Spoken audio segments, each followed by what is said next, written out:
Merci infiniment de votre fidélité d'écoute à FM Liberté, également à Afro TV. Merci à tous d'être avec nous pour cette heure de décryptage avec nos invités de marque que nous avons en ligne à part du place et en studio également. Merci à tous et à chacun de vous. Bienvenue à toutes et à tous, mesdames, messieurs, dans votre émission Avis de la diaspora. Cette émission que vous recevez chez vous sur le www.afrowebtv.com/live ou également sur notre page Facebook AfroWeb TV et appelez-nous également sur le 319 462 89 79. Aujourd'hui, donc, pour ce menu, nous irons en Côte d'Ivoire, en passant par le Mali pour atterrir au Togo. Mais pour l'heure, je préfère également donc vous présenter les invités de marque que nous avons aujourd'hui par Duplex, par Skype et également par au studio ici. Ils nous honorent de la présence dans leur temps et sachez que tout simplement que votre homme serviteur Moïse Agbeyigan, c'est Moïse, c'est mon nom. Je serai à la mise en onde, à la réalisation également de cette émission et notamment également à la présentation de cette émission pour vous.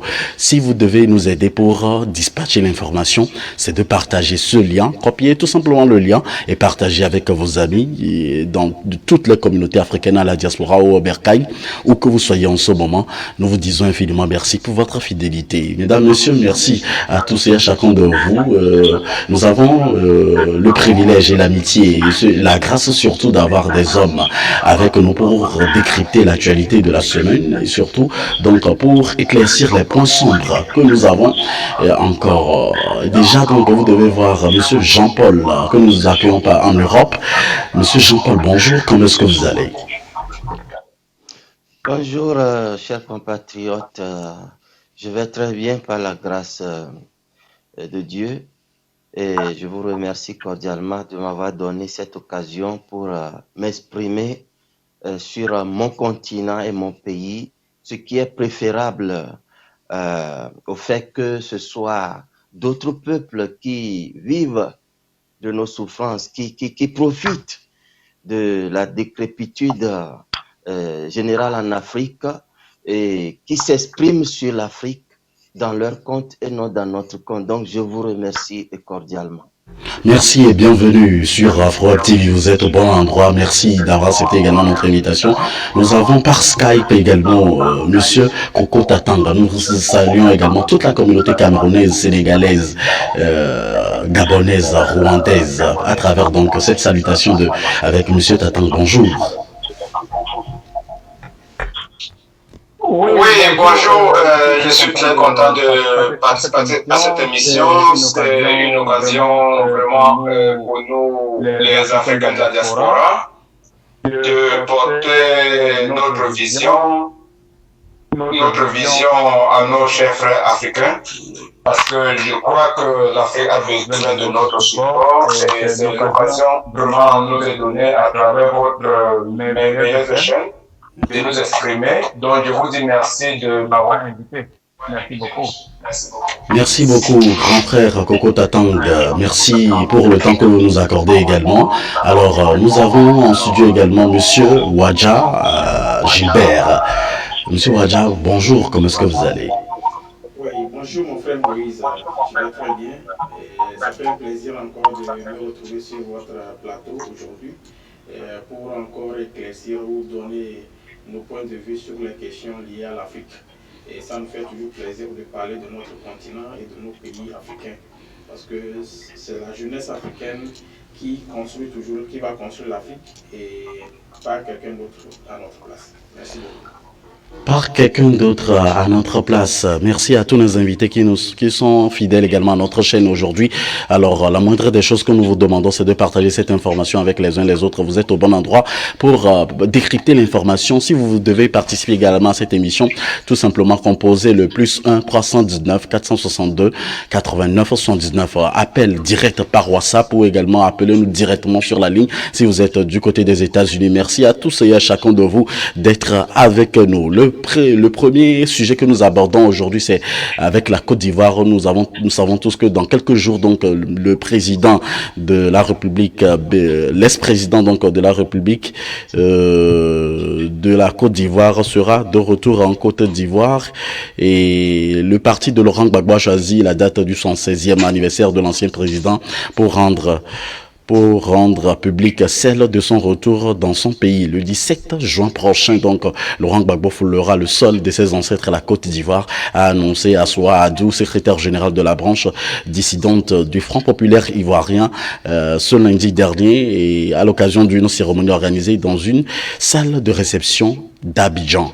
Mesdames, Messieurs, merci. C'est le premier sujet que nous abordons également avec nos panélistes de ce jour. Il s'agit bien évidemment donc de Monsieur Jean-Paul qu'on reçoit depuis l'Europe, et Monsieur Koko Tatang et Monsieur Gilbert. J'ai besoin de dire Gilbert Bawara, mais vous n'êtes pas Bawara, vous êtes Gilbert Wadja.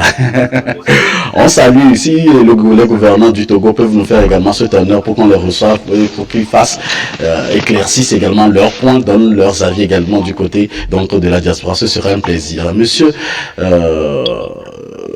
Jean-Paul, puisqu'on parle français, on va commencer depuis l'Europe. Monsieur Jean-Paul, sous quelle forme se fera le retour, selon vous, de Laurent Gbagbo, qui est l'ex-président ivoirien? Bon, je crois que nous avons tous attendu ce retour depuis que on a déporté le président légitime de Côte d'Ivoire à la haie.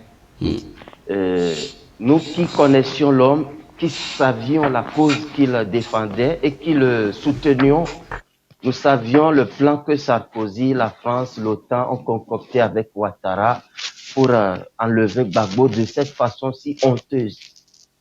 Nous savions qu'il était innocent et que le coupable c'est Ouattara et sa bande à rebelles. Et nous savions que si la justice existe vraiment, et si Dieu et les aïeux qui ont versé leur sang pour l'Afrique avaient voulu rendre vraiment justice, Gbagbo serait acquitté et rentrerait triomphalement en Côte d'Ivoire. Seulement que nous n'avions pas imaginé qu'il ferait 10 ans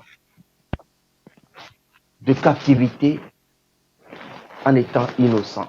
C'est là où c'est absurde la façon dont la justice fonctionne dans notre monde. Et sa déportation a connu plusieurs rebonds. Tantôt disculpé, tantôt accusé à nouveau, tantôt accusé et fabriqué par la procureure Bensouda, et finalement, il est définitivement acquitté. Et, bref, je ne vais pas rappeler ici le déroulé de son procès, mais Gbagbo mérite un retour triomphal.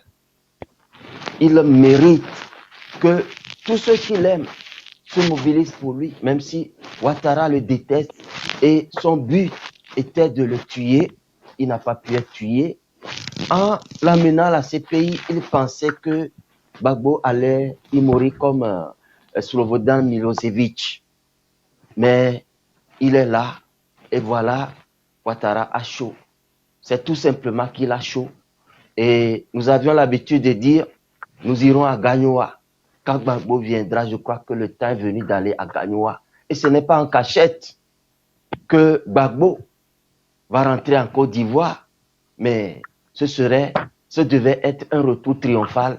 Et tout ce que le gouvernement ivoirien fait n'est que de la diversion. Gbagbo a besoin qu'on l'accueille comme un roi, comme un vrai patriote qui a risqué sa vie pour la nation, qui est prêt jusqu'à la mort pour la Côte d'Ivoire et l'Afrique. Et je crois que le peuple assoiffé de liberté, que ce soit ivoirien ou africain et panafricain, est plus nombreux que ceux qui défendent les intérêts des minorités en faveur des puissances étrangères. Et c'est notre opinion qui doit l'emporter. Nous voulons un accueil chaleureux pour Gbagbo. Il obtiendra quoi que veuille le gouvernement ivoirien. Un accueil chaleureux, selon donc Monsieur Jean-Paul, un accueil chaleureux. On le doit un accueil chaleureux. Donc, merci infiniment pour votre intervention. Vous avez été vraiment très court, je voudrais dire, et j'apprécie également votre précision. Alors, Monsieur Koko Tatang,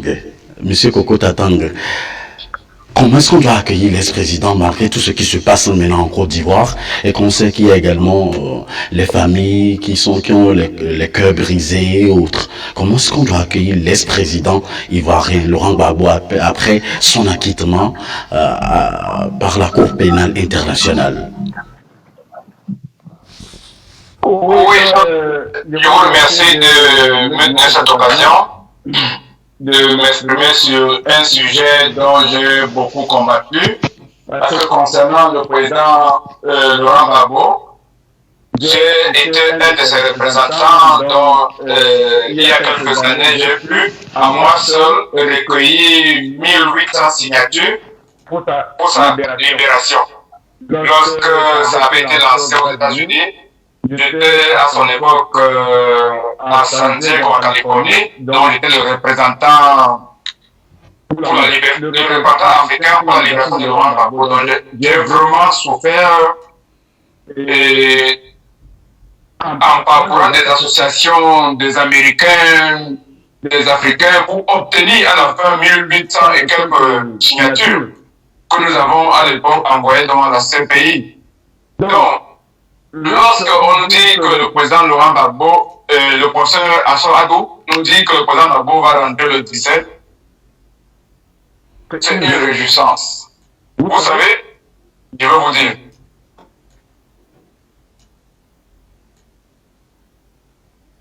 l'Afrique noire est mal partie, un président africain dans la vie.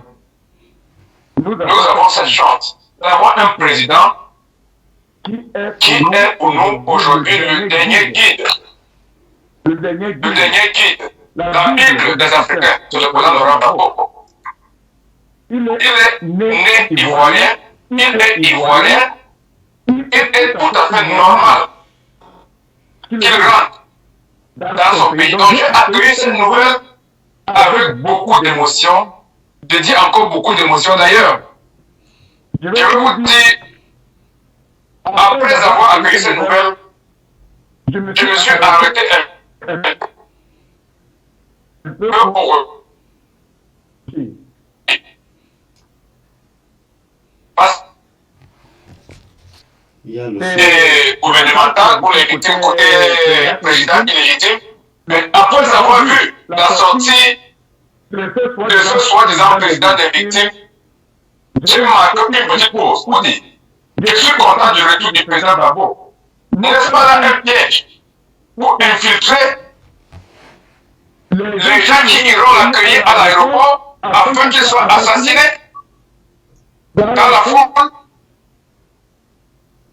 N'est-ce pas là un piège que les Occidentaux sont en train de monter pour l'assassiner? Parce que ce qui est sûr dans la foule, il pourra avoir des infiltrés.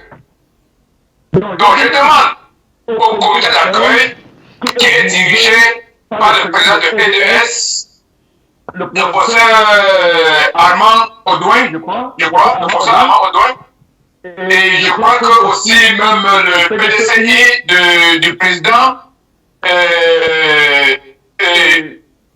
l'ex-président ivoirien s'est mis aux côtés de ce comité d'accueil. Mais je dis, il y a un risque d'infiltration des personnes qui iront accueillir le président Laurent Gbagbo. Et je voudrais donc ici profiter pour poser, bon, c'est pas moi qui pose les questions, c'est vous. Jusqu'à présent, j'ai une crainte. Ma crainte est la suivante. Je n'ai pas encore suivi la déclaration officielle de Madame Simone Eyive Gbagbo, qui est l'épouse de Gbagbo, qui lutte tous les jours pour le retour de son mari. Maintenant que le président de Laurent Gbagbo décide de rentrer le 17, l'ex-première dame ne s'est pas encore déclarée. Ça met le doute dans ma tête. Donc je dis, c'est bon qu'il retourne, mais attention. Qu'il retourne, mais attention, vous l'avez dit dans votre dans votre intervention tout à l'heure et merci infiniment à tous et à chacun de vous d'être avec nous pour ce moment que nous passons ensemble sur les ondes d'Afro Web TV avec nos panélistes. Merci de votre fidélité d'écoute également à FM Liberté, la première radio de la diaspora africaine. Nous avons Monsieur Wadja en studio. Monsieur Wadja, que pensez-vous du retour de Laurent Gbagbo, l'ex-président ivoirien, puisqu'on sait le climat qui prévaut en ce moment du côté de la Côte d'Ivoire et aussi, donc, nous savons qu'il a été acquitté par la Cour pénale internationale et il y a également une affaire de 20 ans qu'il attend du côté de la Côte d'Ivoire. Que pensez-vous de ce climat avec lequel on doit le recevoir? Donc, sous quelle forme, sur quels angles, sur quel angle exclusivement doit recevoir le président Gbagbo à la Côte d'Ivoire? Merci mon frère Moïse pour cette opportunité. Je pense que les vrais Africains que nous sommes, du moins nous qui nous reconnaissons vrais Africains, c'est une joie pour nous de savoir que Laurent Gbagbo est acquitté et encore de surcroît, il retourne sur sa terre natale. C'est très important pour nous, Africains. Et comme le grand frère Tatan venait de le dire, Gbagbo représente aujourd'hui l'un des guides vivants de l'Afrique, après la mort de plusieurs déjà. Donc, nous devons être fiers que notre guide finalement retrouve son pays.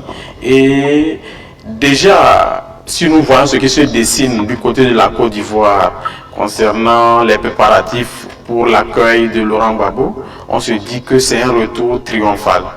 Et, maintenant, parlant des 20 ans d'accusation ou d'incrimination au niveau de la Côte d'Ivoire qui l'attend, moi je pense que ça c'est du bluff. C'est juste pour empêcher les Africains de se réjouir de ce retour-là.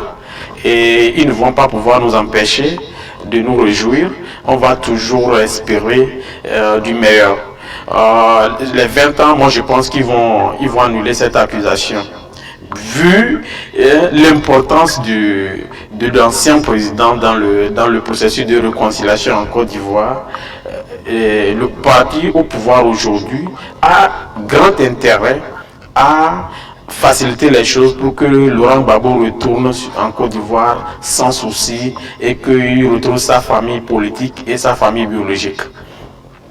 Mais nous n'allons pas rester focalisés sur ces accusations-là. Il est temps pour nous de nous réjouir que Laurent Gbagbo retourne en Côte d'Ivoire et c'est ça le plus important. Donc nous avons un guide vivant de l'Afrique qui retrouve sa terre natale et nous nous réjouissons pour cela. Merci. Nous tous, nous nous réjouissons beaucoup. Nous nous réjouissons beaucoup pour Laurent Gbagbo qui a été acquitté, le président ivoirien qui a été acquitté entre-temps. Mais ce qui nous inquiète, c'est l'affaire des 20 ans. L'affaire des 20 ans de prison qui l'attend et dû au braquage de la BCEAO. Est-ce que Laurent Gbagbo, il est certain que peut-être qu'il sera gracié par le président Alassane Ouattara, M. Jean-Paul? Ouais, moi je crois que cette histoire de 20 ans de condamnation est une blague. Ouattara est un bandit de grand chemin, tout simplement. Parce que, de mémoire d'homme, rappelons que la Côte d'Ivoire, sous Gbagbo, n'était pas membre du traité de Rome qui a fondé la CPI. Parce que il a compris que c'est une cour des grandes puissances comme les nationalistes patriotes, pas seulement africains, mais du monde entier et surtout de l'Afrique. Donc, il a refusé de ratifier le traité de Rome. Mais dès que Ouattara est arrivé au pouvoir de la façon dont nous le connaissons tous, un criminel qui a versé le sang des Ivoiriens depuis 2000 et qui, entre le deuxième tour des élections de décembre 2010 jusqu'à sa prise de pouvoir en avril 2011, il y a eu plus de 3000 Ivoiriens à sa solde. Donc, Gbagbo a été incriminé pour des faits qu'il n'a pas commis. Et Ouattara, avec la malice qui caractérise la personne, a pensé que, en signant tout de suite le traité de Rome pour faire partie la Côte d'Ivoire de la CPI comme membre de ce tribunal pénal international, il emporterait Gbagbo à jamais dans un labyrinthe juridique qui ne trouvera pas de solution. Donc c'était là son intention. Mais comme Dieu est juste, la CPI était un lieu plus sûr pour Gbagbo. S'il était gardé en Côte d'Ivoire, dans les conditions où on l'avait détenu, lui et Charles Goudé, il serait mort en détention. Bon, juridiquement, Gbagbo est transféré à la CPI parce que la Côte d'Ivoire n'est pas compétente pour le juger des crimes qui lui sont reprochés. Ça veut dire qu'il y a une cour qui est au-dessus de la Côte d'Ivoire et de tous les pays ratificateurs du traité de Rome. C'est la Cour pénale internationale de la Haye. Une fois que cette cour a jugé pendant plus de 8 ans, sinon 10 ans, presque 10 ans, et ratissé toutes les preuves fournies par la procureure et ses affidés, et a jugé que non, Gbagbo n'est coupable de rien. Il n'y a plus aucune petite justice qui a juridiquement le droit de recondamner Gbagbo pour les mêmes faits pour lesquels il a été disculpé.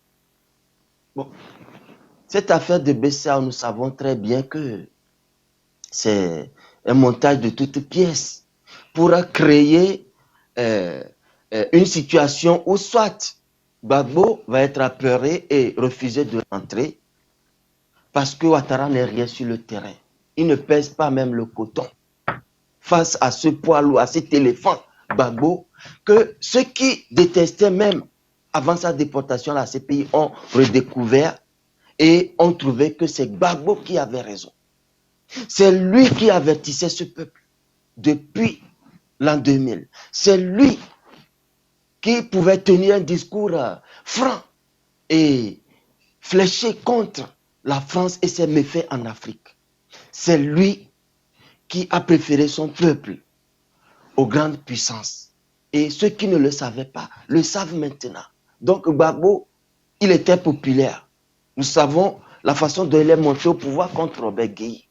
Mais aujourd'hui, Gbagbo est plus que jamais populaire. Et en dehors de Assimi Goïta qui fait l'unanimité aujourd'hui en Afrique, je crois qu'ils sont deux à être éminemment populaires, Laurent Gbagbo et Assimi Goïta. Sans oublier nos héros qui sont morts, Sankara, Lumumba et consorts. Donc, Gbagbo, c'est une légende vivante. Et il faut créer cette situation pour l'empêcher de rentrer, ou bien qu'il soit obligé de se faire petit comme une souris et demander pardon à Ouattara que non, trouvons un arrangement, je ne viens pas pour te déranger, alors voilà. Et publiquement, Ouattara va se jouer le maître du jeu politique ivoirien, le maître de la réconciliation, du pardon, et dire voilà, Gbagbo est condamné pour 20 ans, mais je le gracie, c'est moi le débonnaire. Une sorte de transférer sur lui la popularité dont jouit Laurent Gbagbo aujourd'hui, mais ça ne va pas marcher. Et moi je dis que s'il hasarde et touche encore à un seul cheveu de Gbagbo, ça va déclencher une guerre civile à laquelle je vais participer. Je prendrai les armes aussi parce que Ouattara a créé une situation en Côte d'Ivoire que seule la guerre, une vraie guerre, c'est selon moi, je parle sans état d'âme, peut régler, parce que eux qui parlaient de disparité entre les ethnies, que le pouvoir est concentré dans la main des gens du sud et de l'ouest, d'où vient Gbagbo, or c'est faux. Or c'est faux. Quand vous voyez l'équipe du FPI et de Gbagbo, même les nordistes semblent avoir ravi les postes importants. Donc, à sa prise de pouvoir, le rattrapage ethnique est flagrant. Et aujourd'hui, nous voyons des Tiem Touré, des Ouedraogo, des Savadogo qui sont burkinabés comme Ouattara, qui occupent les postes clés. à la tête de la Côte d'Ivoire. Donc, c'est juste un jeu malsain que Ouattara est en train de jouer et pense pouvoir tirer l'épingle du jeu. Mais il a créé une situation d'injustice. Soit il reconnaît et s'humilie et demande plutôt lui pardon et fait le pas vers Gbagbo. Laisse Gbagbo entrer à la date qu'il veut, fasse la paix avec Gbagbo, que la majorité des Ivoiriens attendent maintenant. Et on va regarder dedans un peu pour lui, comme on le dit chez nous. Ou bien, il veut jouer au Rambo, et je crois que ça va déclencher cette guerre-là. Parce que ça sera une guerre de libération. Et je rappelle que Guillaume Soro, l'un des chefs rebelles, sinon le chef des rebelles, qui a porté Ouattara au pouvoir, est aujourd'hui pourchassé par lui. Et je crois que ça ne va pas être bon pour lui s'il se fait autant d'ennemis. Et Gbagbo serait le mauvais ennemi auquel il toucherait. Donc les 20 ans, c'est de la plaisanterie. C'est un théâtre de mauvais goût. Et je crois qu'il ferait bon pour eux d'abandonner tout de suite, de faire intrusion dans la date choisie par un disculpé, un homme libre, qui fut ancien président et qui jouit d'un passeport ordinaire diplomatique, ce qui a été d'abord des tracasseries honteuses. Et maintenant, moi, Togolais, si je veux rentrer chez moi, aucune autorité n'a le droit de me fixer une date. Je rentre quand je veux et comme je veux. Donc, Gbagbo doit rentrer comme il veut, quand il veut. Si ce n'est pas la date, c'est 20 ans de prison, c'est du chantage tout simplement. Et ce n'est pas sérieux. J'appelle les patriotes ivoiriens et panafricains à être debout quand Ouattara va oser jouer encore avec la vie d'un innocent grand homme comme Gbagbo. Soyons prêts à lui déclarer la guerre et à déclarer la guerre à tous ces réseaux partout au monde. Nous devons être prêts à faire cela. Et c'est la voie de la libération de la Côte d'Ivoire et de l'Afrique qui est là. Merci Monsieur Jean-Paul, merci également d'ajuster votre caméra très rapidement. Nous sommes en direct également avec Monsieur Koko Tatang, Monsieur Wadja. Merci à tous et à chacun de vous. Alors ma question pour Monsieur Koko Tatang, c'est de savoir si Monsieur le président, l'ex-président ivoirien Laurent Gbagbo pourra être acquitté, puisqu'on n'a pas entendu parler jusque-là le président Alassane Ouattara sur ce sujet de 20 ans de prison. Que pensez-vous et quelle est votre observation, votre avis là-dessus? Oui, merci une fois de plus encore de me passer la parole. Notre travail sur votre merveilleuse chaîne, c'est d'éduquer les Africains. Moi, je vais dire la condamnation du président Laurent Gbagbo pour une période de 20 ans. Figurez-vous, quand on parle d'une condamnation à 20 ans du président Laurent Gbagbo, il faut un peu essayer de faire un tour en Afrique francophone. Vous verrez que la plupart des opposants politiques ou de ceux que la France n'aimerait pas voir occuper certains postes décisifs dans la gouvernance de la chose de l'État sont toujours condamnés à 20 ans. Allez au Cameroun, qui est mon pays, allez un peu partout, vous verrez que c'est toujours 20 ans. Donc, la question que je me pose, et cette question a été posée par Maître Assis, qui est l'avocat principal du président Gbagbo. Est-ce que il y a une preuve que quelqu'un peut nous brandir montrant le président Laurent Gbagbo en train de braquer une banque? Parce qu'il est condamné pour 20 ans pour braquage d'une banque. Est-il est possible de nous montrer ou de faire témoigner un être humain qui peut nous dire « J'ai vu le président Gbagbo venir braquer une banque ». Parce que là, il n'est pas condamné pour être un commanditaire, il est condamné pour être un braqueur. Un braqueur, ça veut dire celui qui était sur le terrain. Être commanditaire, ça c'est un fait. Et être sur le terrain, ça c'est un autre fait.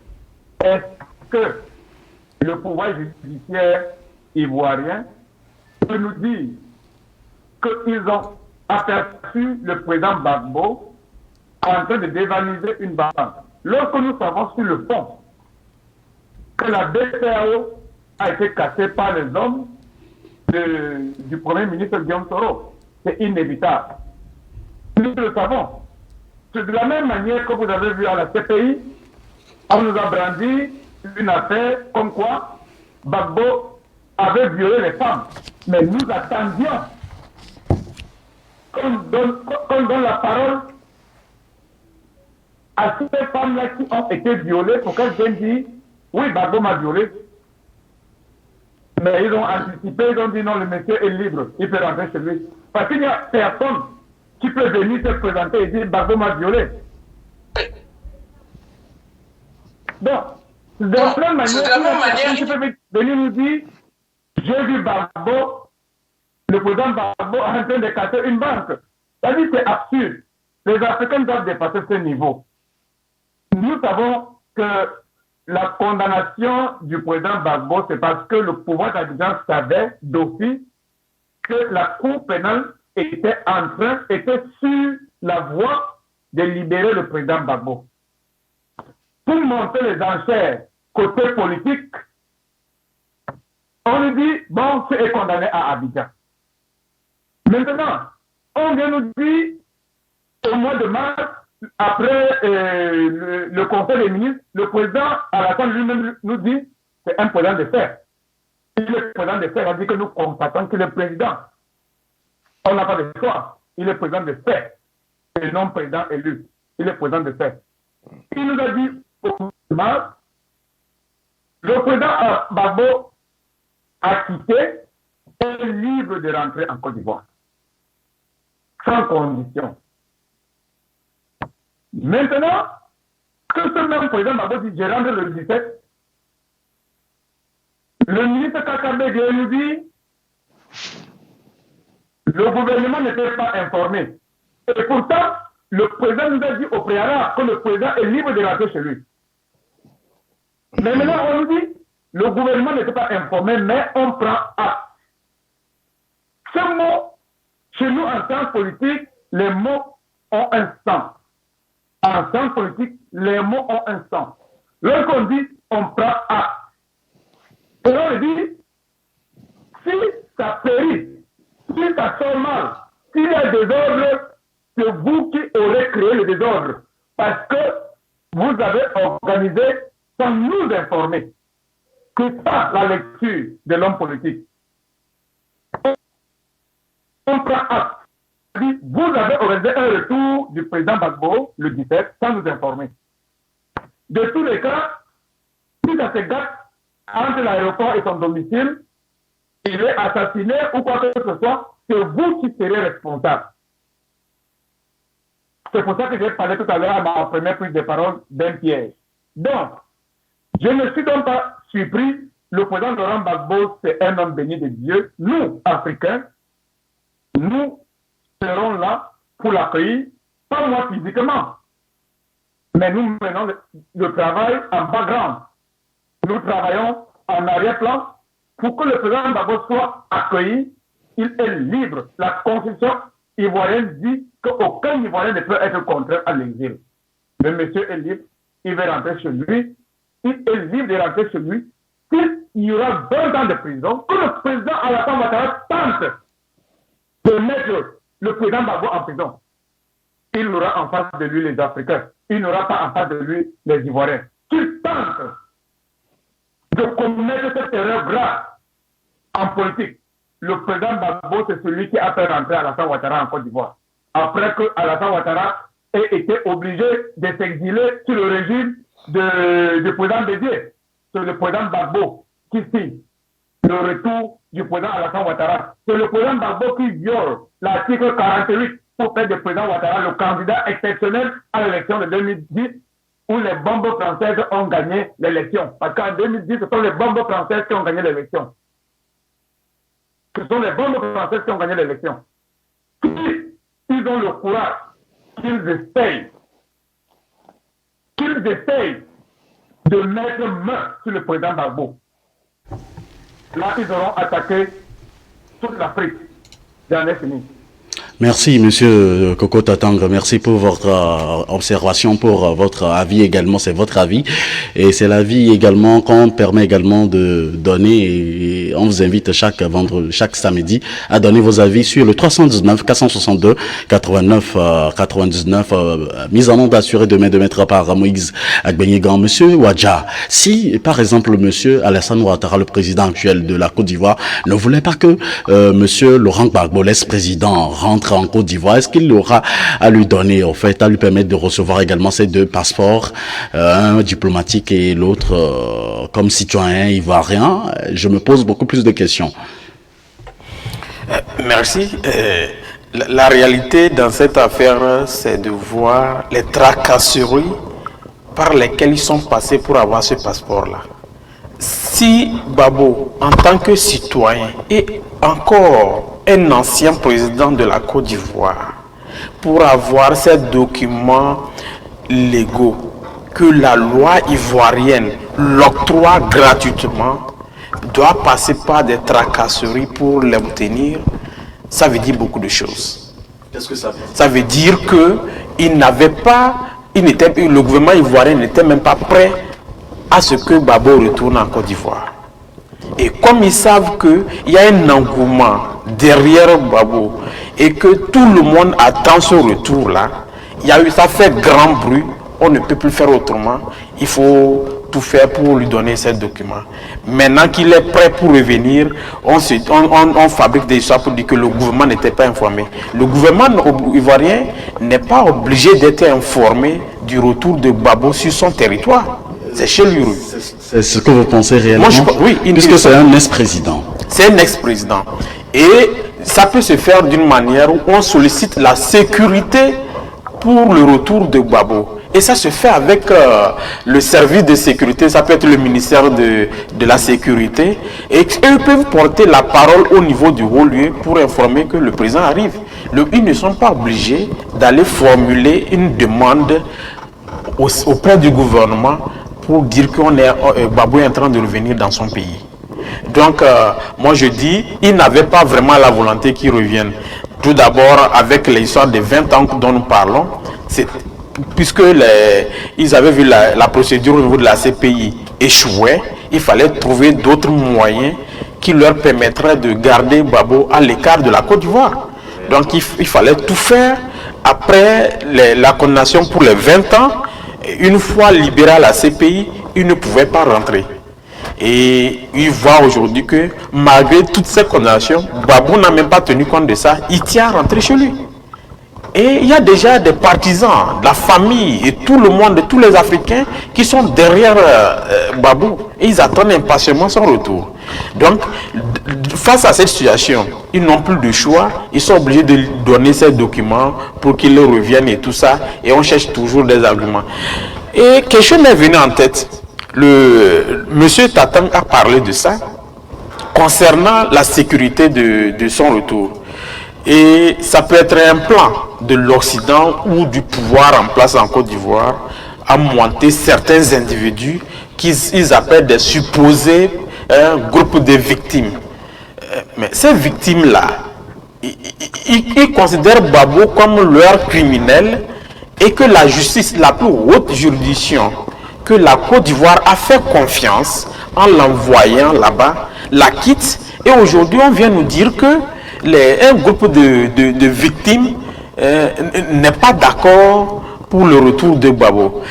Et c'est ça, je pense un peu à ce que M. Tatang disait. Il se pourrait que ce soit des manigances pour infiltrer les partisans et les Africains patriotes qui iront soutenir Gbagbo pour accueillir Gbagbo et vouloir lui faire du mal. Mais quel est l'avantage? Quel sera l'avantage? L'avantage, c'est que il faut pas tout d'abord se dire que Gbagbo retourne et c'est juste il va aller dormir, c'est fini. C'est qu'il porte en lui une idéologie qui éclaire beaucoup de jeunes Africains comme nous, panafricains, qui pensons que Gbagbo est un modèle pour nous. Et tant qu'il est en vie, il va toujours donner des idées, il va toujours donner des visions à la jeunesse africaine. Et c'est ça qui fait que nous pensons qu'il y a des risques. Et que les gens peuvent vouloir infiltrer ce mouvement d'accueil-là pour vouloir lui faire du mal. Et je pense bien que Mais c'est un ex-président, on ne peut pas lui faire du mal comme ça. L'État va s'engager pour assurer, au fait, la sécurité de l'ex-président ivoirien. C'est un président, c'est pas n'importe qui. C'est pas, par exemple, Moïse qui revient au pays, en Côte d'Ivoire ou en Afrique, et on va le prendre comme ça. Non, ça a été toujours le cas. Parce que les Africains... En 1994, ils n'ont pas eu honte d'assassiner 2 présidents africains dans le vol qui quittaient le Burundi pour aller au Rwanda. Un ex-président, mais ils ont pu tuer les présidents en exercice. Il n'y a pas de Thomas Sankara, ils sont nombreux. C'est un ex-président, ça ne signifie rien. On va laisser monsieur Wadja terminer son intervention. Oui. Encore une minute. Justement, c'est ce que je voulais dire, c'est ce que le grand frère est en train de dire. Si les présidents en exercice sont assassinés en Afrique parce qu'ils portent en eux une vision que l'Occident ne veut pas qu'ils présentent cela aux autres Africains, il ne faut pas se dire que c'est impossible d'infiltrer un groupe pour le retour d'un ex-président. Donc on peut s'attendre à tout face à l'Occident et à ce pouvoir pro-occidental de Laurent et de Ouattara en Côte d'Ivoire. Donc on a toujours beau faire, les Occidentaux ont toujours leurs moyens. Ils passent par nos propres frères africains pour nous faire du mal. Et il ne faut pas croire que même au sein des services de sécurité que le gouvernement peut envoyer pour accueillir Gbagbo, ce sont des gens sains. Ce sont des gens qu'on peut toutefois sélectionner. On les prépare pour des coups. Donc il faut s'attendre à tout, quoi. C'est selon vous, c'est votre avis également, monsieur Wadja Gilbert. Merci. Votre prénom là, vraiment. Alors, monsieur Jean-Paul, dites-moi, êtes-vous de même avis que monsieur Gilbert Wadja? Bon, moi je pense que aujourd'hui il y a une justice équivoque en Côte d'Ivoire. Quand on reconnaît qu'un président légitime est là et qu'un chef rebelle a attaqué le pouvoir, il a échoué, puis il vient, on impose une élection avec l'aval de la France et de l'ONU, les armes à la main. Gbagbo a commis l'erreur de céder et la violente façon avec laquelle ils ont arraché Gbagbo du pouvoir. D'abord, la simple présidence, les victimes que le camp de Ouattara a faites là-bas. C'est déjà un motif de poursuite contre. Le charnier de Douakou, où on sait que c'est les hommes de Ouattara qui sont venus en une nuit, plus de 1000 morts. Eux, ils ne sont pas des victimes qui doivent réclamer réparation. Donc, on voit que comment Ouattara sème la terreur et met au pas tout le monde. Donc, pour les victimes qu'il a faites, il n'y a pas de réclamation, il n'y a pas de justice. Mais pour les pseudo-victimes de Gbagbo, et quelles sont ces victimes? C'est parmi les rebelles qui ont pris les armes qu'il y a eu des victimes. Et ils ont parlé de massacre de, comment ça s'appelle, ce quartier, à Bobo. Bon, on attendait des images, sauf que Bensouda et Ouattara ont fait monter une image où on a filmé des gens dans un bain de sang. C'est après qu'on a su que ce n'est pas du sang, mais c'était du mercurochrome. Et qu'on filmait, qu'on montrait, on n'a pas fini le montage de la scène quand une demoiselle s'est levée. Et une voix lui disait, ce n'est pas fini, couche-toi encore. Hein? Ce n'est pas fini, il faut mourir encore. C'est ces preuves ridicules, incroyables, que Bensouda a monté avec Ouattara pour accabler Gbagbo. Nous avons vu les témoins qui ont passé à la CPI, c'est honteux, c'est honteux. Donc moi je crois que il y a une situation très équivoque. On applique la justice des vainqueurs contre les vaincus. Mais ça ne s'appelle pas justice.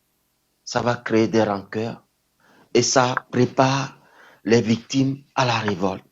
Ça c'est d'un.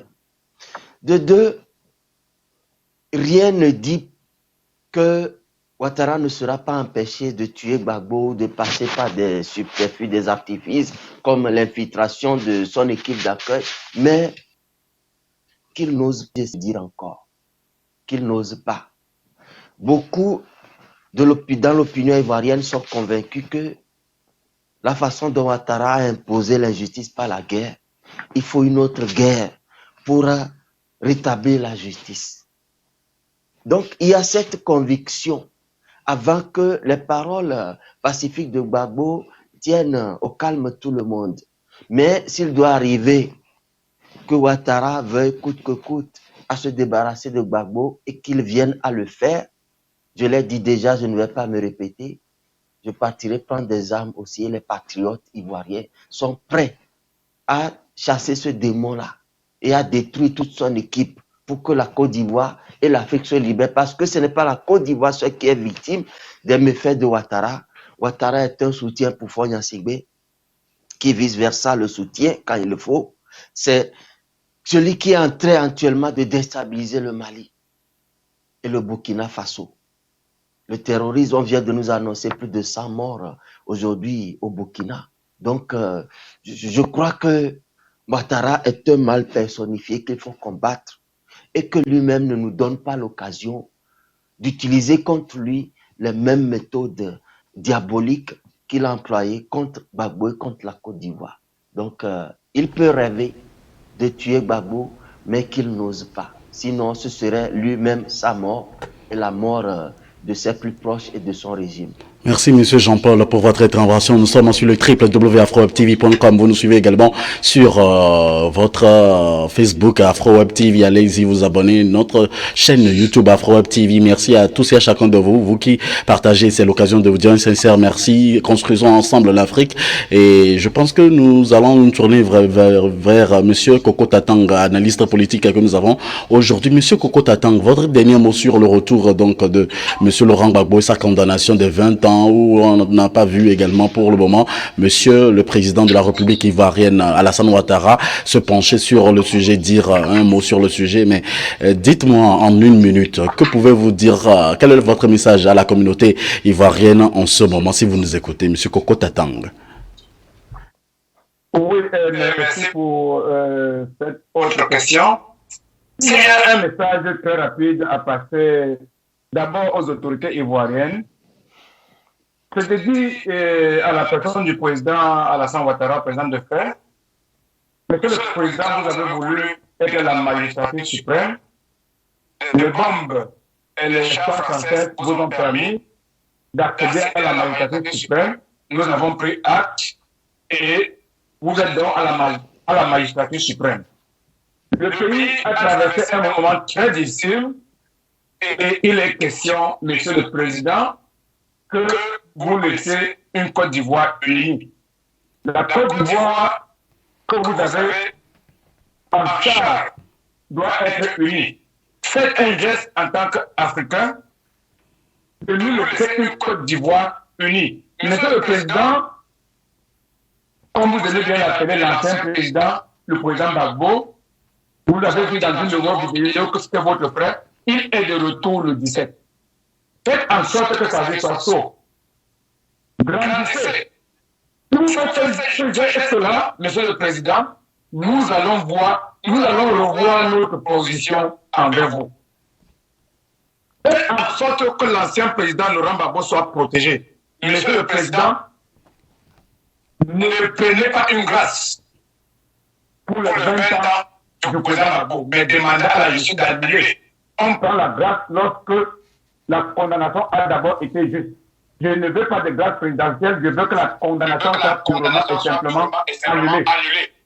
Faites en sorte que le retour du président Gbagbo soit triomphal. En 2001, nous sommes témoins lorsque vous êtes rentré d'exil grâce au président Gbagbo. Vos militants vous avez accueillis en joie.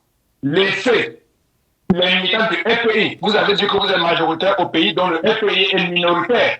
Laissez la minorité là, qui ne représente rien. laisser cette minorité aller recevoir leur président.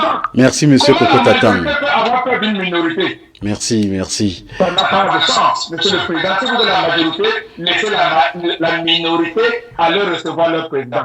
Merci, monsieur Koko Tatang.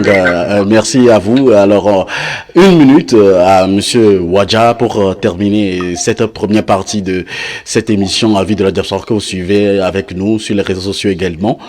Monsieur Wadja, votre message à l'endroit de toute la communauté ivoirienne qui nous suit en ce moment sur le www.afrowebtv.com.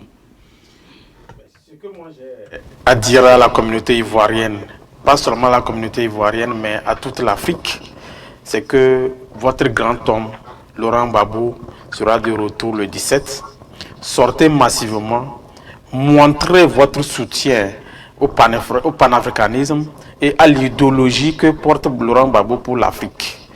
Sortez et démontrez à l'Occident et à ce pouvoir farfelu de Ouattara que, oui, non, ça c'est, moi je le dis, ça c'est un pouvoir farfelu parce qu'il n'a pas mérité cela. Donc, démontrer que vous avez un guide vivant, fils digne de l'Afrique, qui sera de retour.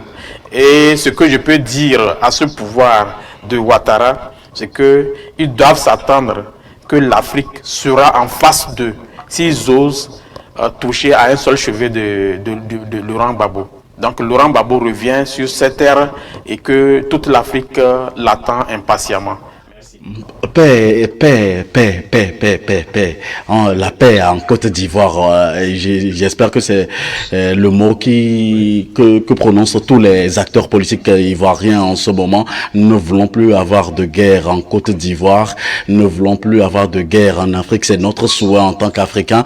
Et c'est le lieu également de dire un infini merci à toute la communauté ivoirienne qui soutient également cette émission. À toutes les communautés, on va faire une première pause de 30 secondes pour revenir et aborder le deuxième sujet de ce jour. Vous pouvez également participer à cette émission sur le 319 462 89 119 ou également aller sur le www.afrowebtv.com/live et vous serez à la bonne adresse. Merci de rester avec nous, ne touchez rien du tout et continuez pas à partager comme vous savez le faire. Que pensez-vous de l'actualité africaine cette semaine?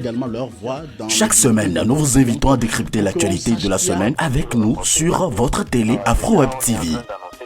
Retrouvez les analystes politiques pour donner les différents points de vue sur des sujets de l'heure chaque mercredi à 11h et chaque samedi à partir de 11h Central Time sur AfroWeb TV. Pour participer, appelez-nous ou envoyez-nous des messages par WhatsApp sur le +1 319 462 89 119. Toutes les émissions disponibles sur afrowebtv.com et sur notre chaîne YouTube. Vous êtes au bon endroit, nous abordons la seconde partie de cette émission sur le www.afrowebtv.com. Merci à tous d'être avec nous, nous sommes très heureux de vous savoir nombreux également à cette émission. Alors, direction au Mali pour parler également donc de tout ce qui se passe au Mali en ce moment. La France a suspendu à titre conservatoire les observations militaires conjointes avec les forces maliennes, a annoncé le jeudi dernier le ministère français des armées dans un communiqué. Une décision liée à une crise politique en cours au Mali. La France emboîte le pas aux États-Unis dont le département d'État a suspendu dès la fin du mois de mai l'assistance aux forces de sécurité et de défense du Mali. Après avoir envisagé d'alléger l'empreinte militaire française du Sahel dès le début de l'année, Emmanuel Macron, le président français, avait finalement renoncé à février à réduire dans l'immédiat les effectifs de la force Barkhane tout en laissant la porte ouverte à une prochaine réduction de voilure. On se pose beaucoup plus de questions et également mes analystes se posent beaucoup plus de questions et c'est à eux maintenant donc de répondre à nos questions posées. En laissant la porte ouverte, que risque le Mali en ce moment? Monsieur Jean-Paul. Je crois que le Mali ne risque rien. Ah bon, vous y croyez? Ce n'est que des tentatives pour semer la peur et créer la terreur bien ficelée et justifier la présence militaire de troupes étrangères des armées d'occupation. Donc, rappelons que en 2012, le président ATT était un président légitime qui était à quelques mois de la fin de son mandat quand il a été renversé par un coup d'État insensé. Et ce coup d'État n'est pas clarifié jusqu'à ce jour. Pourquoi? Parce qu'il a décidé de respecter la constitution de son pays, ce qui n'est pas du goût de la France, qui voit que non, il faut qu'il change la constitution et se présente à un troisième mandat. Lui, démocrate, n'a pas voulu. Militaire au départ, il s'est converti démocrate.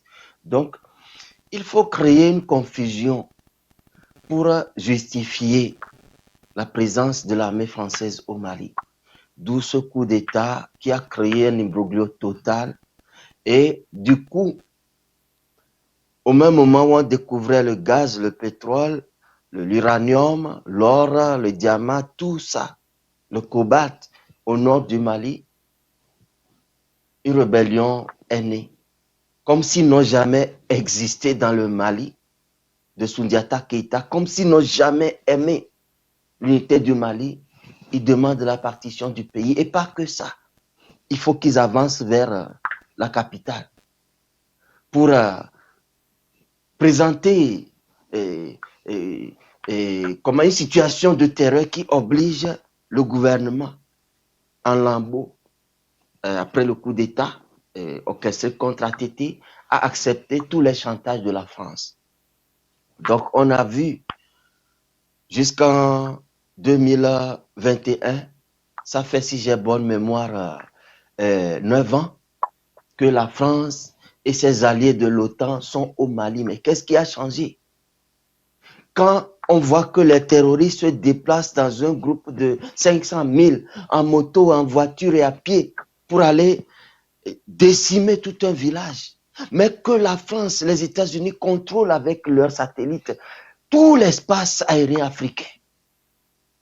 Ils peuvent voir même une biche qui est cachée sous un arbuste dans une clairière.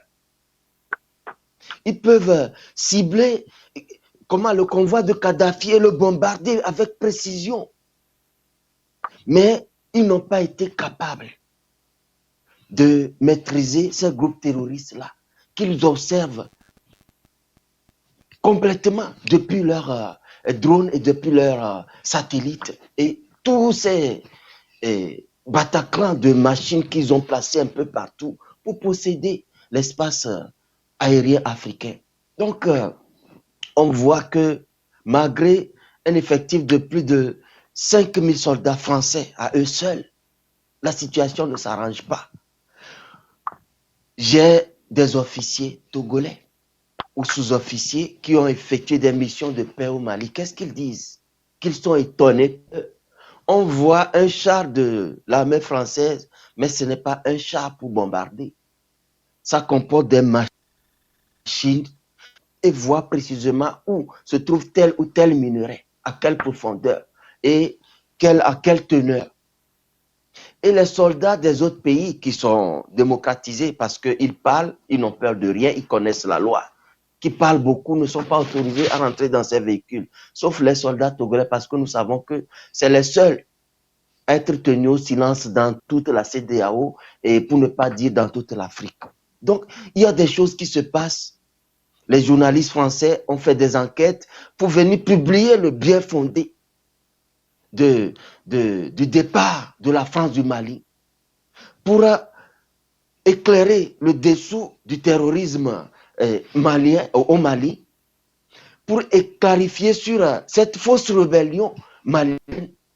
Mais rappelons-nous, ces journalistes avaient été tout simplement tués. C'est l'armée française qui a orchestré leur assassinat, ces journalistes de RFI, parce qu'ils détiennent trop de vérité. Et aujourd'hui, ce n'est pas moi qui invente quelque chose. Il y a beaucoup de journalistes, de politiques français qui dénoncent la manigance de la France au Mali et en Afrique. Donc, moi je dirais que il est temps que la France nous laisse prendre les risques qu'eux-mêmes ils ont pris pour leur pays pour arriver là où ils sont. On sait que jusqu'à 1960 ou bien après la guerre, la France était majoritairement paysanne. Elle n'avait pas des industries lourdes. elle n'avait pas la technologie atomique qu'elle possède aujourd'hui. C'est après la guerre que la France a vu que les hommes africains étaient utiles pour se libérer. Donc, l'Afrique a des ressources aussi, il faut reconstruire la France avec. Donc, en 30 ans, de 60 à 90, la France s'est enrichie sur le dos des Africains. Et voyant que les vents de l'Est vont contaminer les Africains qui vont réclamer aussi leur liberté, Mitterrand est parti à la Bonne Assemblée, les dictateurs africains, et leur a dit d'autoriser le multipartisme. Une sorte de désordre orchestré, nous allons en parler dans la désunion permanente qui est entre l'opposition togolaise pour rendre la lutte de libération des Africains confuse et inachevée. Nous voyons des héros, des opposants qui meurent opposants parce que c'est une lutte qui est orchestrée pour ne jamais aboutir. Donc, aujourd'hui, c'est comme un être qui a son immunité, son système immunitaire naturel. On l'a pris et on veut le soutenir qu'avec des vaccins et des médicaments. Bon, tu vas dépendre des vaccins et des médicaments à vie. La France, les États-Unis, leur armée sont pour nous comme les médicaments et des vaccins que nous ne sommes pas obligés de prendre.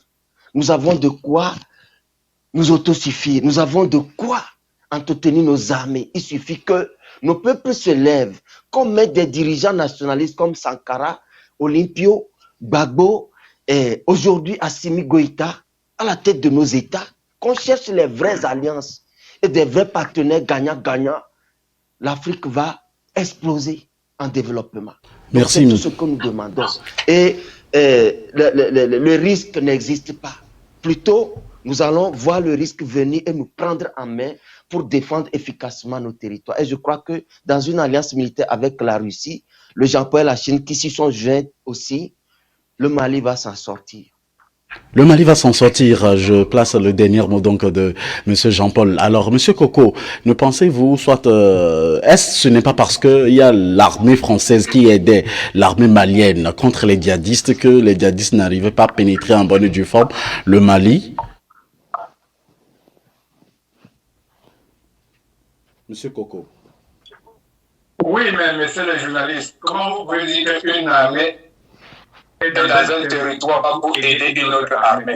C'est une question que je pose. C'est une question que je pose. On a l'habitude de voir, par exemple, l'armée togolaise aider les autres armées, l'armée française aider les autres armées également. Donc, du coup, on leur apporte un soutien. Vous faites partie de l'armée. Vous savez de quoi je parle? Ou l'armée allemande. Pourquoi ne viennent pas aider l'armée américaine? Rappelez-vous que je suis de l'armée américaine, vous le savez très bien. Oui. Voilà. Pourquoi ils ne viennent pas nous aider? Ils viennent aussi nous aider. Donc, rappelez-vous, la France a toujours eu à leur tête, et j'assume, hein, vous n'êtes pas garant de ce que je dis. Oui. J'assume. Je mets mon visage et j'assume ce que je dis. La France a toujours eu à sa tête des présidents voyous. Oui. Nous avons eu un président voyou en France, en l'occurrence, le président le voyou de Sarkozy, qui nous avait bien dit, entre États, il n'y a pas d'amis. Cette leçon, nous l'avons retenue. Parce que les voyous, parfois, c'est quand ils sont sous qu'ils disent la vérité. Cette leçon, nous l'avons retenue de Nicolas Sarkozy, alors président voyou de la France.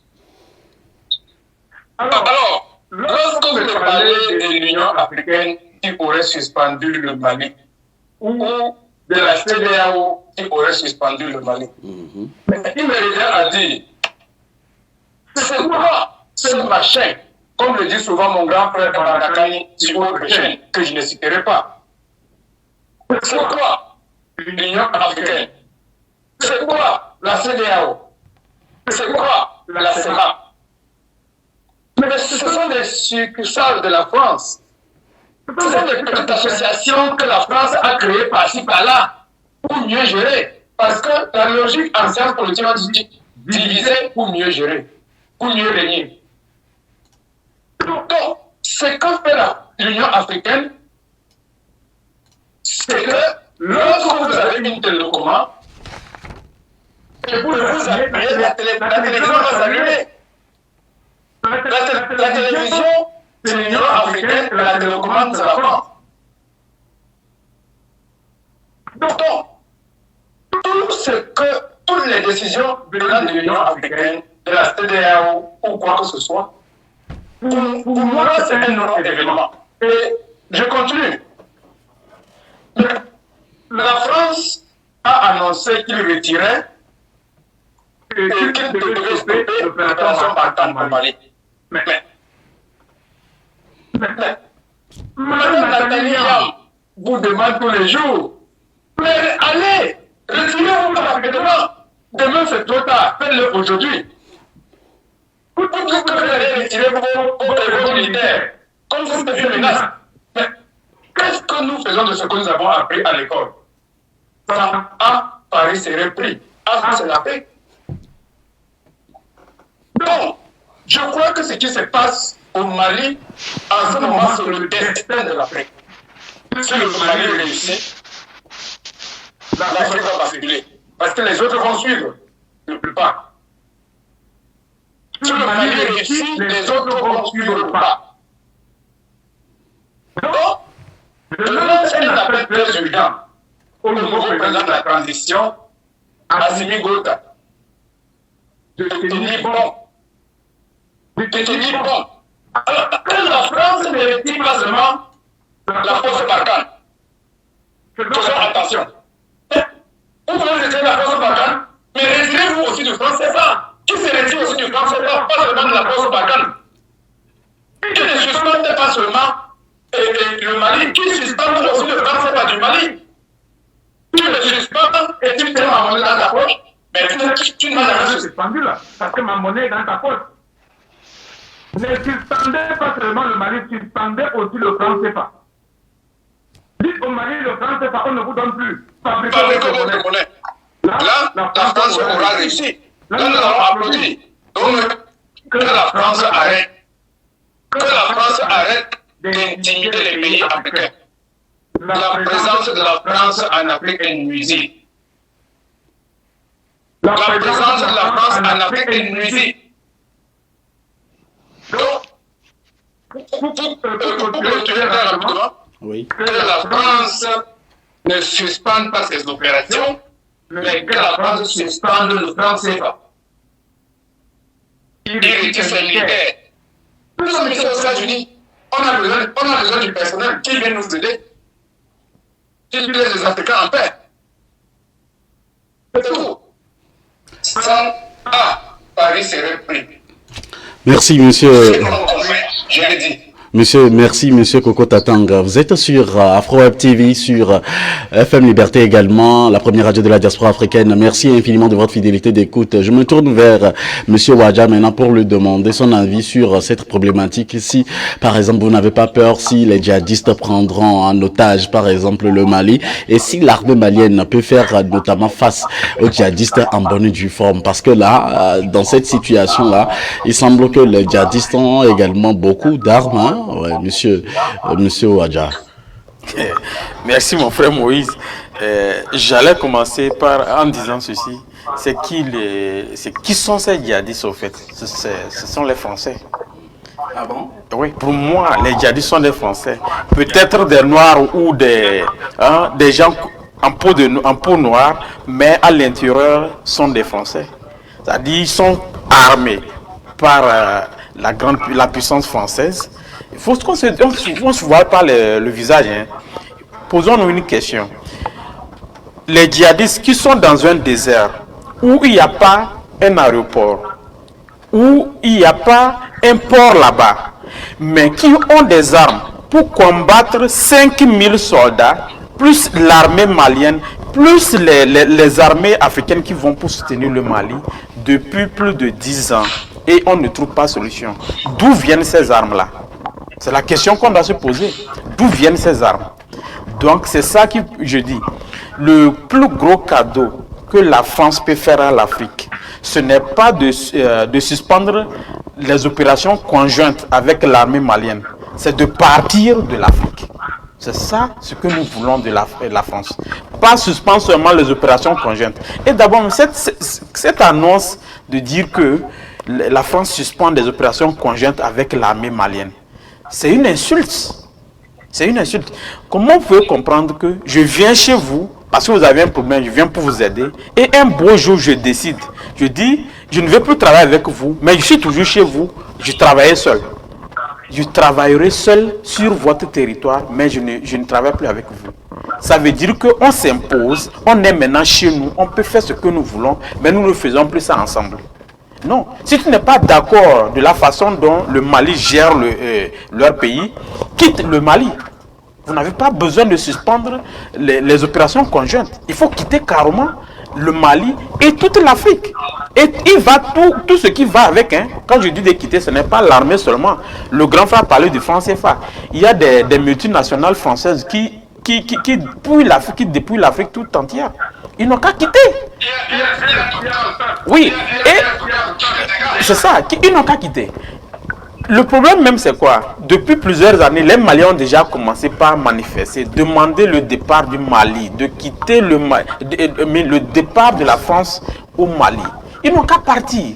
Donc si les Africains aujourd'hui sont conscients et ils voient que votre présence sur notre territoire ne nous arrange pas et on réclame votre départ, qu'est-ce qui est de plus simple que de comprendre que quand un étranger vient chez toi et quand tu lui dis pas, l'étranger doit partir, en principe. S'ils n'ont pas un intérêt autre que ce qu'ils sont en train de faire aujourd'hui au Mali, ils seraient partis depuis. Donc nous comprenons tous que la France n'est pas au Mali ou bien en Afrique pour aider les Africains, mais c'est pour trouver les solutions à leurs problèmes, pour trouver les minerais qu'ils doivent emporter chez eux et faire tout ce qu'ils ont à faire. Et nous, aujourd'hui, il y a beaucoup d'Africains parmi nous qui sommes conscients, qui voyons la réalité et qui pensons qu'il est temps de mettre fin à tout ça. Il n'y a même pas un danger que le Mali court si la France se retirait. Plutôt, ce serait un avantage. Ils sont là-bas, ils font passer des cargos qui passent par le désert jusqu'au niveau des terroristes. Ils chargent des armes pour les livrer là-bas. Donc, il ne faut pas qu'ils nous trompent pour nous faire comprendre que c'est eux qui sont venus pour aider l'Afrique ou bien sauver le Mali. Non. Laissez l'armée malienne ou l'armée africaine s'en charger et de résoudre leurs problèmes. Nous n'avons pas forcément besoin que des gens viennent trouver des solutions chez nous. Non. Nous n'avons plus besoin de ça aujourd'hui en Afrique et particulièrement au Mali. Qu'est-ce qu'ils ont fait depuis le nombre d'années qu'ils sont là-bas? Ça fait plus de 9 ans qu'ils sont présents là-bas. Qu'est-ce qu'ils ont fait? S'ils avaient pu résoudre le problème, le Mali ne serait pas là aujourd'hui à avoir des terroristes ou encore le Burkina aujourd'hui ou encore des centaines de morts au Burkina. Donc, ils n'ont rien fait. Savez-vous que l'OTAN, quand je parle de l'OTAN, les Européens, tous ceux qui font partie de l'OTAN, les États-Unis et tout ça, ils détiennent la carte du monde en leurs mains. Ils peuvent, avec leur radar, savoir ce qui se fait dans mon village au Togo. Je ne parle pas du Togo, dans mon village caché même, les Européens peuvent savoir ce qui se passe là-bas. Et ils ne peuvent pas nous dire qu'ils ne savent pas où les djihadistes se cachent au Mali pour venir détruire la population. Donc, quand ils savent ce qui est, c'est en fait la conséquence, ils doivent, pas la conséquence ils donnent, mais la conséquence directe que le Mali peut avoir. Ils peuvent prendre, quand les Français savent réellement que lorsqu'ils vont partir, il y aura les djihadistes qui vont revenir au Mali. Non, le problème, ce que je dis est qu'ils ne sont pas venus pour nous aider. Ça, c'est clair. S'ils étaient venus pour nous aider, comme je le dis, ils savent où se cachent les djihadistes. Je vous donne une semaine. On aurait détruit tous les djihadistes au Mali et en Afrique, dans le Sahel. Mais comme... Ils ne savent pas où ils se cachent. Parce que... Oui, effectivement. Comme ils travaillent en collaboration. Mais monsieur Coco, on n'a pas pour le moment une preuve pour dire que c'est la France. On n'a pas besoin de preuves. On n'a pas besoin de preuves.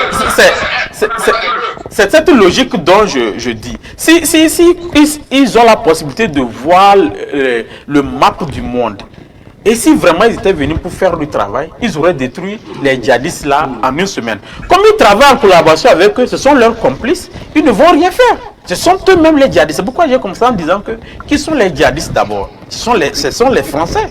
C'est l'armée française qui est sur le terrain. De toutes les façons, vous endossez ce que vous dites parce non, ça c'est pas clair. pour le moment de preuves. Oui, ça c'est clair. On n'a même pas besoin de preuves. C'est qui nous prouve ce qu'ils font concrètement au Mali. Qui nous prouve cela. Donc il ne faut pas seulement attendre que les gens disent que non, ceci, cela. Les Maliens ont réclamé que la France quitte le Mali depuis très longtemps. Mais ils ne quittent pas. Pour quelle raison ils sont là-bas? Tu viens m'aider, je dis non, je te veux partir. Il faut partir. Pas. C'est fini. Nous allons aborder le deuxième as concernant donc le sujet du Mali où la CEDEAO a pris également acte en condamnant toutes les actions qui ont conduit à l'instabilité persistante au Mali et ses conséquences dans la région. La CEDEAO a décidé donc de suspendre le Mali de toutes les institutions rattachées à cette dernière, à la CEDEAO. Donc, Monsieur Jean-Paul, que dites-vous de cette suspension de la CEDEAO en 2 minutes? Ouais. Je crois que la CEDEAO n'a fait que confirmer tous les soupçons que nous avons la concernant. C'est un syndicat des chefs d'État qui se défendent entre eux et qui agissent contre le peuple. Parce que quand le peuple est terrorisé, maltraité, opprimé, ils n'interviennent pas. C'est quand le pouvoir de l'un de leurs est menacé qu'ils interviennent pour l'aider à se maintenir. Et la CEDEAO n'a fait que appliquer les aboiements de chiens que nous ont servi Macron et Le Drian et leur clique, leur sbire. Je ne sais pas pourquoi le problème malien intéresse autant Macron.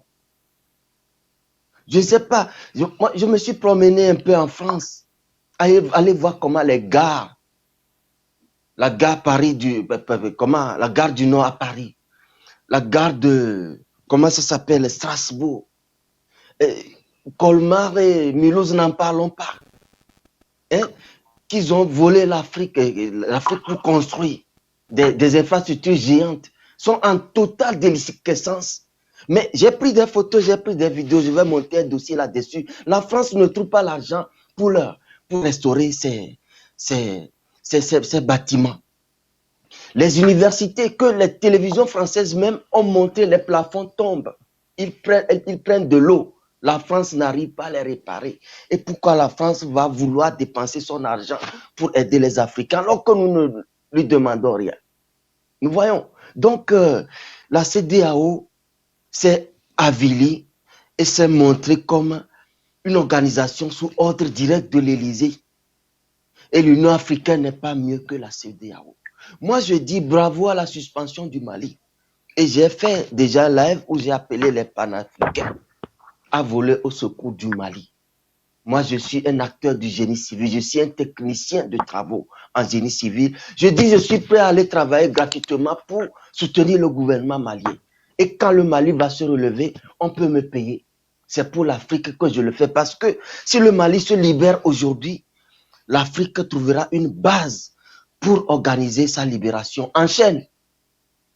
Parce que depuis le Mali, le Niger, la Mauritanie, où il y a encore l'esclavage des Arabo-Berbères contre les Noirs, la CEDEAO ne réagit pas. L'Union africaine et la France ne réagissent pas. C'est quand un peuple, parce que les militaires n'ont fait qu'exécuter la volonté du peuple. Ils étaient contre Ibeka. Ils demandaient son départ. Il y avait une confusion. Et ils sont venus mettre de l'ordre pour qu'il n'y ait pas de débordement parce que la situation au nord du Mali s'est aggravée puisque Ibeka a conforté les accords coloniaux entre le Mali et la France, donnant un territoire sous tutelle à la France au nord du Mali. Parce que j'ai lu ces accords-là où aucun crime commis par un soldat français ne sera jugé. Donc les soldats français peuvent faire tout, on ne les jugera pas. Donc j'ai lu, c'est dégoûtant. Et je me dis, il est temps que le Mali se prenne en charge. Retournons au franc malien de Modibo Keïta.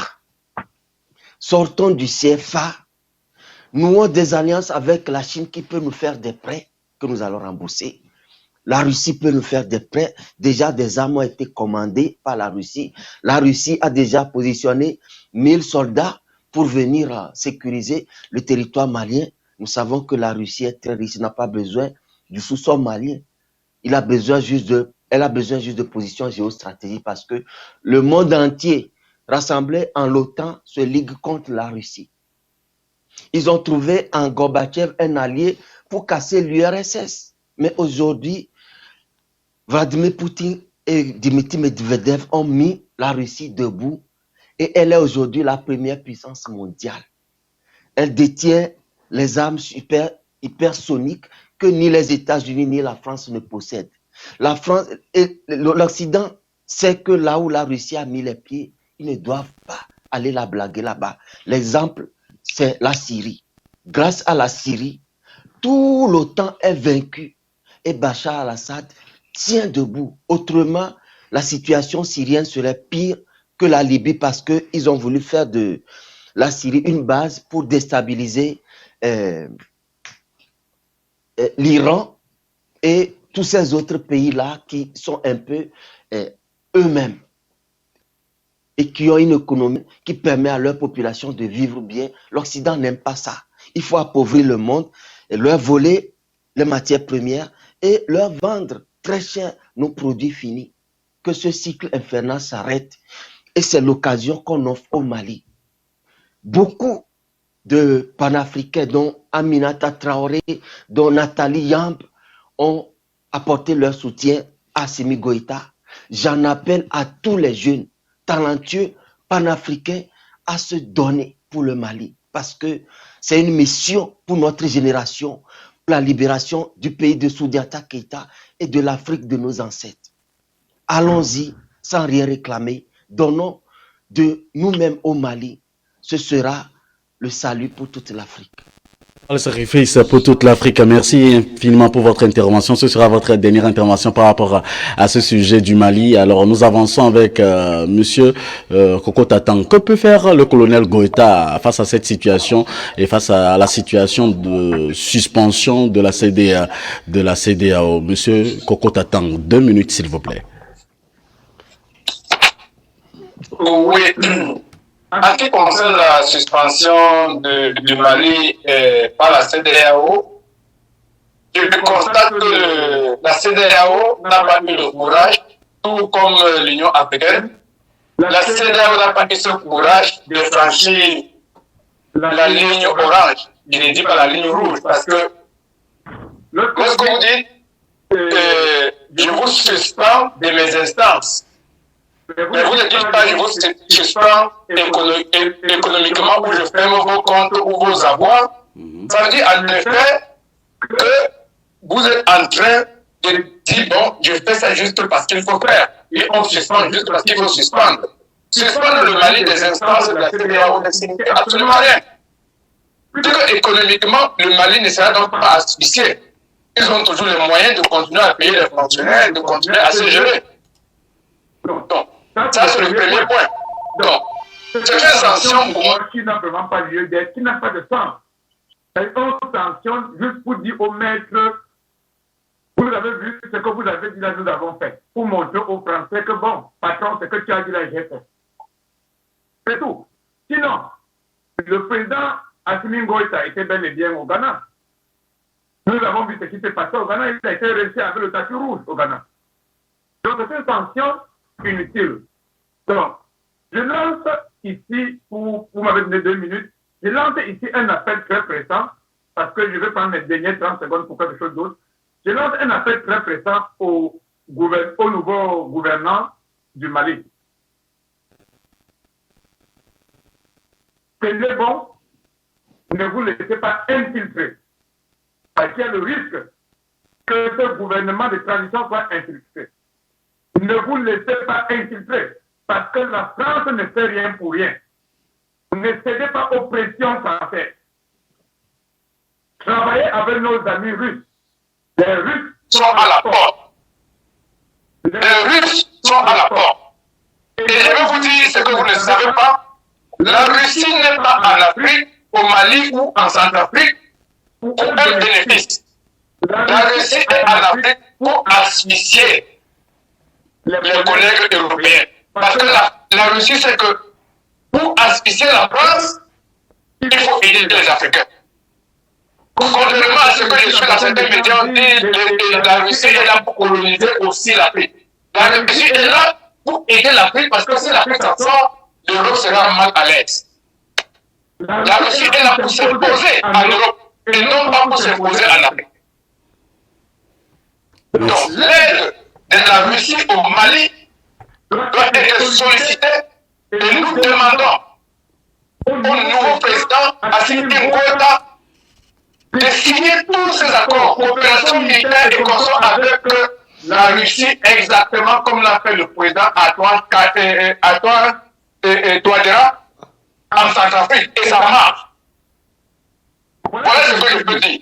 Merci. La Russie n'est pas là pour nous aider. Ils n'ont jamais colonisé un pays africain.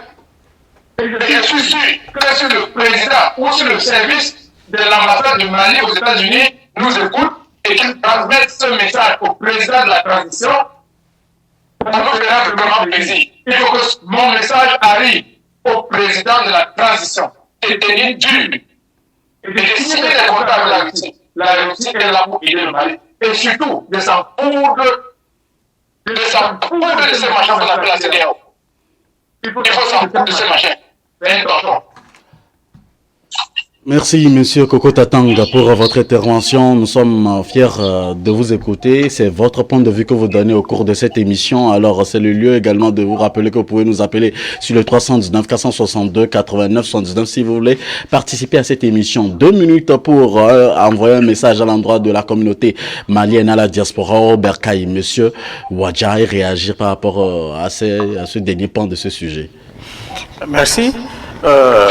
Tout d'abord, ce que j'allais dire, la CEDEAO, l'Union africaine, qui les finance, en fait? Leur financement vient d'où? Donc, si nous arrivons à répondre à cette question, nous comprendrons que toutes les décisions prises au sein de la CEDEAO et de l'Union africaine ne sont que les décisions déjà prises à Paris, qui viennent lire au sein de la CEDEAO et de l'Union africaine. On ne peut pas être des institutions indépendantes lorsque nous n'arrivons pas à financer nos propres travaux, nos propres activités. Donc, la CEDEAO et l'Union africaine sont sur le budget. Déjà, l'argent qu'on vole en Afrique, on prend ça pour leur financer encore et ils n'ont pas de mots à dire. Concernant la présence française, moi j'allais venir pour dire quelque chose. La France elle-même, si nous regardons l'histoire, il y a eu plusieurs guerres qui ont eu lieu en Europe. Combien de guerres la France a gagné? Combien de fois la France a gagné une guerre pour venir donner des leçons ou bien défendre les intérêts des Africains? Ils n'ont jamais gagné de guerre. Il ne faut pas compter sur les alliés pour aujourd'hui dire qu'on est une grande puissance, pour dire qu'on vient défendre les intérêts des Africains. Pourquoi la France s'inquiète trop pour l'Afrique? Nous ne partageons pas les frontières avec la France. Si l'Afrique ça brûle aujourd'hui, la France ne partage pas les frontières avec l'Afrique et elle n'a rien à craindre. Comme quoi les djihadistes vont traverser la frontière pour rentrer chez elle. Pourquoi ils cherchent à nous aider? Si nous, les Africains, nous disons que nous ne voulons pas de cette aide, pourquoi elles forcent à vouloir nous aider? On n'aide pas quelqu'un qui ne sollicite pas de l'aide. Donc nous ne sollicitons plus l'aide de la France et que ça s'arrête là. Je reviens un peu sur le sujet que le frère Tatang disait concernant la présence russe. Aujourd'hui, les gens peuvent voir que la Russie, c'est un pays de l'Europe qui vient aussi pour chercher sa part. Mais ce que les gens ne comprennent pas est que la Russie a plus intérêt à réussir cette mission au Mali que la France. Parce qu'en réussissant à cette mission, elle prouve au monde entier sa grande puissance qu'elle représente au sein de cette grande puissance-là. Donc, ce qui veut dire qu'elle vient pour démontrer sa force. Et elle a intérêt à détruire ces terroristes français qui sont en Afrique. Et c'est pour cela, moi je préfère soutenir la Russie que d'accorder une attention à une armée de l'OTAN ou particulièrement la France en Afrique. Ils ne sont pas là pour nous aider et nous ne leur voulons plus. Donc ça s'arrête là. Et aujourd'hui, l'Afrique veut prendre ces choses en main. Nous avons des armées aussi chez nous. Nous allons défendre l'intérêt de l'Afrique nous-mêmes. Merci.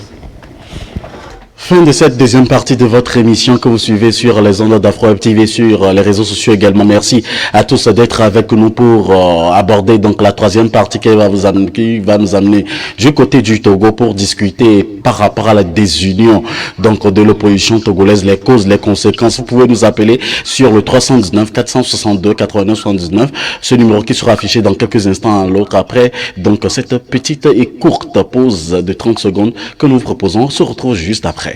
Que pensez-vous de l'actualité africaine cette semaine? Chaque semaine, nous vous invitons à décrypter l'actualité de la semaine avec nous sur votre télé Afro-Web TV.